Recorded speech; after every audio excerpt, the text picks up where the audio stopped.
ठीक है दोस्तों, अब हम क्या पढ़ेंगे, यानी कि ओष्ठ आकृति के आधार पर स्वरों के भेद। यानी कि ओष्ठ आकृति के आधार पर स्वरों के कितने भेद है? तो दोस्तों ओष्ठ आकृति के आधार पर स्वरों के दो भेद है। कितने हैं? दो भेद है। ठीक है, कितने भेद है? तो दो है।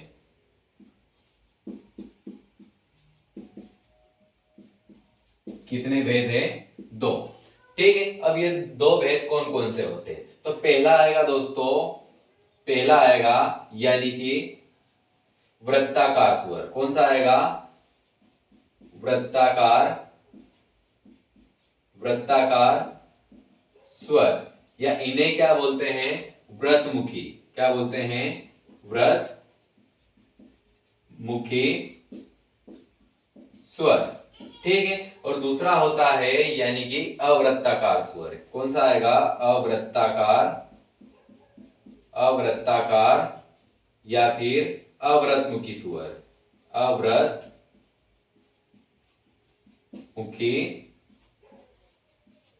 स्वर। ठीक है, अब हम इनको देखते हैं तो इनकी परिभाषाएं किस प्रकार से हैं। ठीक है, अब हम इनको देखें तो ये होगा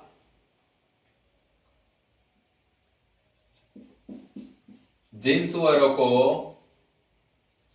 जिन स्वरों को उच्चारण करते समय, करते समय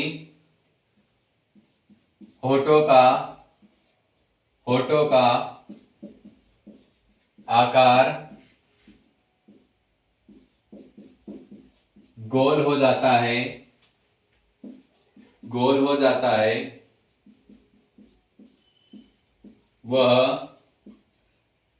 व्रतमुखी, व्रतमुखी या फिर वृत्ताकार स्वर, वृत्ताकार स्वर कहलाते हैं। ठीक है, क्या कहलाते हैं? वृत्ताकार स्वर कहलाते हैं। इनकी संख्या, इनकी संख्या चार है। कितनी है? चार। ठीक है, कौन कौन से है? तो दोस्तों एक आया आपका ऊ, आगे आएगा बड़ा ऊ, अगला आता है ओ और ओ।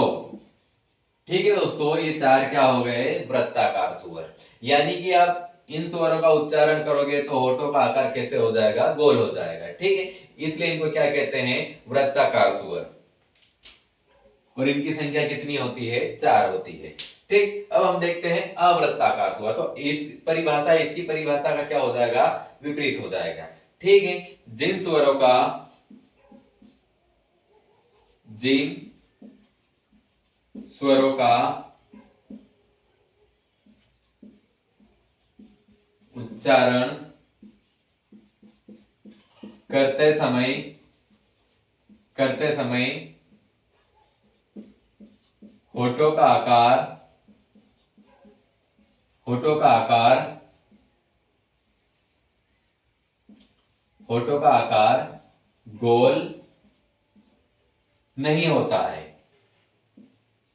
गोल नहीं होता है।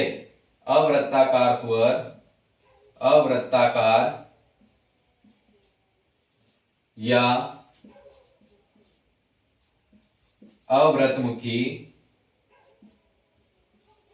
अव्रतमुखी स्वर कहलाते हैं। ठीक है दोस्तों, यानी कि जिन स्वरों के उच्चारण में होठों का आकार गोल नहीं होता है वो कैसे स्वर कहलाते हैं? अव्रतमुखी या फिर क्या कहते हैं उनको? अवृत्ताकार स्वर। इनकी संख्या, इनकी संख्या सात है। कितनी है? सात है। ठीक है, अब ये सात कौन कौन से होते हैं? तो दोस्तों एक आएगा अ, आगे आएगा आ, ई, बड़ी ई, ऋषि, ए आई। ठीक है, ये क्या हो गए हैं, यानी कि अव्रतमुखी स्वर। इनकी संख्या कितनी है, 3 है, यानी कि 7 है, सॉरी कितनी है, 7 है। 1 2 3 4 5 6 7। ठीक है, ये कितने हो गए, 7। अब हम देखते हैं जीभ के आधार पर स्वरों के भेद। अभी कौन से देखे हमने, औस का आकृति के आधार पर स्वरों के भेद। ठीक है, अब देखेंगे हम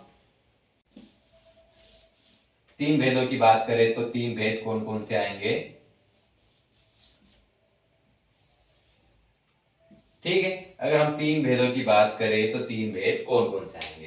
ठीक है, अगर ये जीभ है, क्या दोस्तों, ये जीभ है, तो ये जीभ का कौन सा भाग हो गया है, अगला भाग हो गया है। ठीक है, कौन सा भाग हो गया है, अगला भाग हो गया है। ये कौन सा हो गया है, अगला भाग।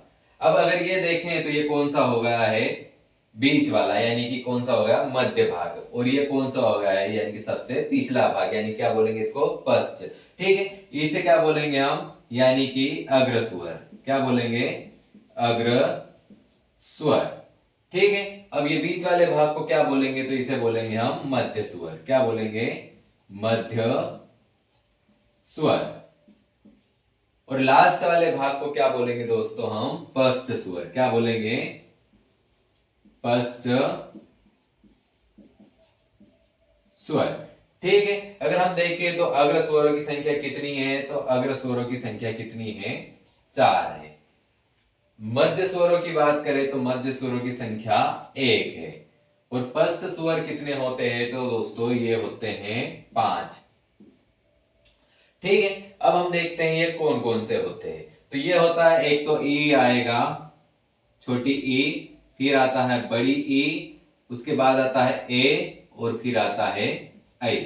ठीक है, ये क्या हो गए, यानी कि अग्र स्वर कौन कौन से हो गए, 4, ई, बड़ी ई, ए, आई। अब देखते हैं मध्य स्वर। तो मध्य स्वर कौन कौन से है, तो एक आता है अ, संख्या कितनी है, 1, और कौन सा आएगा, अ। अब देखते हैं पश्च स्वर। तो पश्च स्वर कौन कौन से होते हैं, ठीक है, संख्या कितनी है इनकी, 5। तो यहां पर देखेंगे तो एक आएगा आपका आ, कौन सा आएगा, आ। उसके बाद में आता है उ।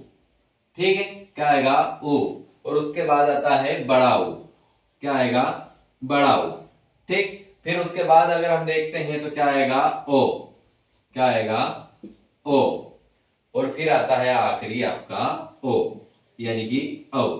ठीक है, ये क्या हो गए, 5, यानी कि पश्च स्वर।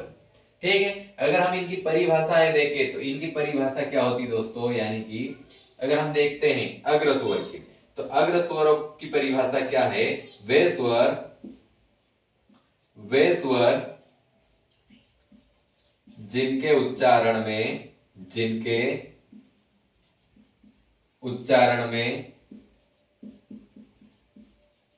जीभ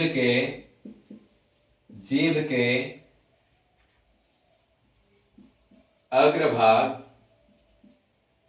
अग्रभाग, यानी कौन सा भाग, अगला भाग। ठीक है,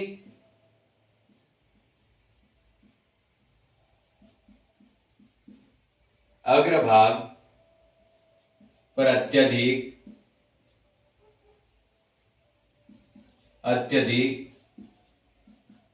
बल दिया जाता है,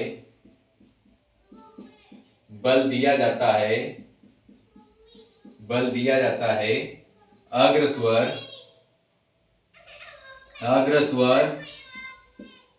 कहलाते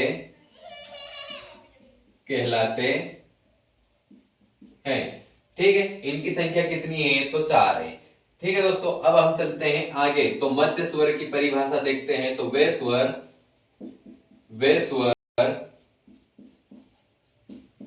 जिनके उच्चारण में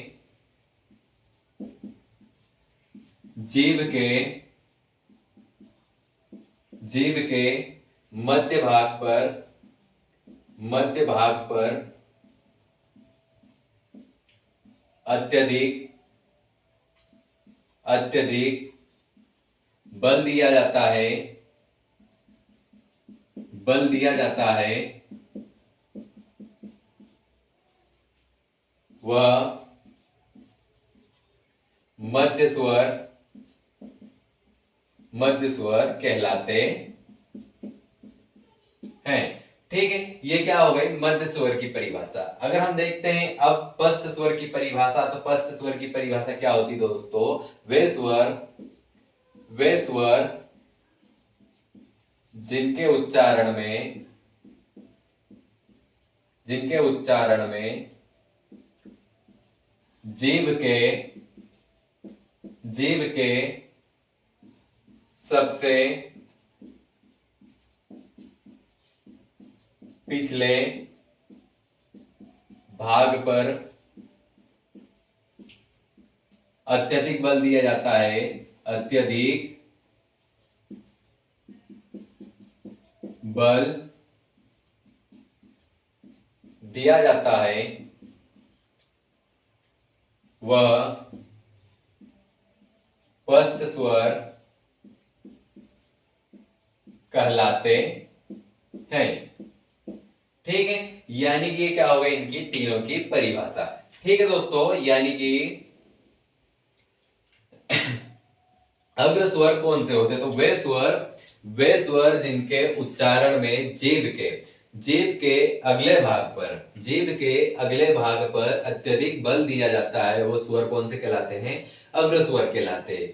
अब मध्य स्वर की बात करें तो मध्य स्वर किसे कहते हैं, वे स्वर जिनके उच्चारण में जीभ के मध्य भाग पर अत्यधिक बल दिया जाता है, वे मध्य स्वर कहलाते हैं। इनकी संख्या कितनी है, तो एक है, क्या आएगा अ। ठीक है, फिर हम देखते हैं लास्ट वाला भाग यानी पिछला भाग, तो इसे क्या बोलते हैं, पश्च स्वर। क्या बोलते हैं, पश्च स्वर। अब अगर इनकी परिभाषा देखते हैं तो क्या होता है, वे स्वर जिनके उच्चारण में जीभ के पिछले भाग पर अत्यधिक बल दिया जाता है, वे पश्च स्वर कहलाते हैं। ठीक है दोस्तों, यानी कि ये क्या हो गए, मतलब इनकी संख्या कितनी है, तो इनकी संख्या 5 है। ठीक है, ये यहाँ पर लिखे हुए हैं, ठीक, बीच में इनकी संख्याएं लिखी हुई है और कौन कौन से स्वर होते हैं वो लिखा हुआ है। ठीक, तो अब क्या हो, हमने क्या पढ़ा है, जीभ के प्रयोग के आधार पर स्वरों के भेद कितने होते हैं, 3 होते हैं, और कौन कौन से, अग्र स्वर, मध्य स्वर और पश्च स्वर। ठीक है दोस्तों।